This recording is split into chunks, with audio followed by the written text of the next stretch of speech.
Hi, I'm Jill Ryan. I teach 6th grade and STEM here at St. Jude of the Lake School. I'm super lucky because I get to talk to all of the kids and teach them all about science, technology, engineering, and math.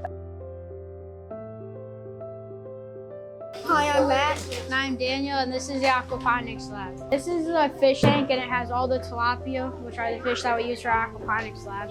When they poop, all their waste goes to the clarifier, which is right here, and that cleans out all the large chunks of the poop and lets the good bacteria keep going. Then we have the mineralization tank, which is right here, and it filters out everything that's bad to make it all clean and good nutrients that go over here. To the degassing, and in the degassing, the bad oxygens and gases evaporate out of it and it flows into the grow beds, and the nutrients grow our plants.